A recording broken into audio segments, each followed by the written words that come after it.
Jalol aka, shu jintiraga aynaldimi? Buni yili nechi?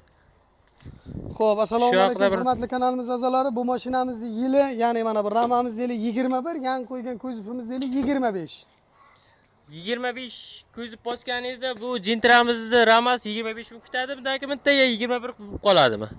Xo'p, shu mavzu haqida o'ta ko'pchilik savol bergani uchun alohida mavzu qildik. Mashinamizning kuzovining yili 21 bo'lganligi uchun, zamina kuzov 25 bo'lganligi uchun alohida belgilari degan joyga faqat texpasportga 2021-yil ishlab chiqarilgan alohida belgilar degan joyiga zamina kuzov, ya'ni kuz aldi qisqa qilib yozib ketadi. Bu hech qanaqa kuzov almashtirganda mashinaning yili 25 yoki 26, 24 bo'lib qolmaydi. Mana shu texpasportda yozilgan yil 21ligicha qoladi. Bunga qancha rasot qildingiz? Shu haqida ham bir ma'lumot berib o'tib ketsangiz. Bu haqida ma'lumot berib ketadigan bo'lsak, o'zimiz kamerani olib obzor qilib ma'lumot berib ketamiz. Xo'p, hurmatli kanalimiz a'zolari, ketdik mashinchamizga, ketgan rasotlarni aytib o'tib.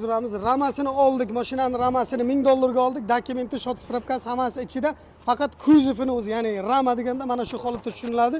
Eshik, kapot, kirilolari bo'lmaydi. Mana shu holatda shu mashinaning ramasi bunga terildi. Bunga qo'yilgan narsalar oldi orqa kapot, xo'p, ikkita oldi orqa kapot o'ziniki, oldi kapot, oldi kirilo, ikkita eshik, bakoy o'yina mayda-chuyda narsa. Ofshir ashodini hisoblab aytadigan bo'lsak, mashinani shu holatidan mana shu holatiga kelguncha mashinaga 33 million so'm rasxod bo'ldi.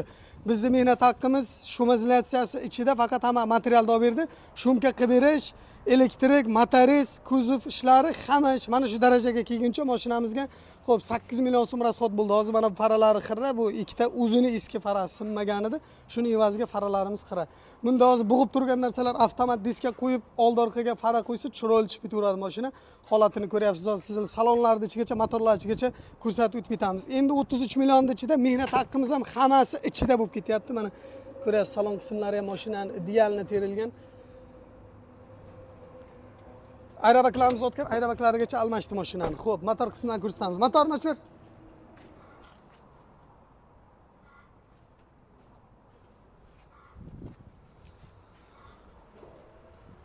Lubboy avariyli mashinalar olamiz, sotamiz, top bergan $100 hadyamiz bor. Siz Jalolovda servis kanalini kuzatyapsiz. Bizning manzil juda ko'pchilik so'raydi. Samarqand viloyati Oqdaryo tumani Kumushkin jamoat xo'jaligi. Shunaqa xizmatlar kerakdigan bo'lsa, bizga murojaat qilish uchun ekranda tagida nomer qoldiramiz. Hammaga rahmat.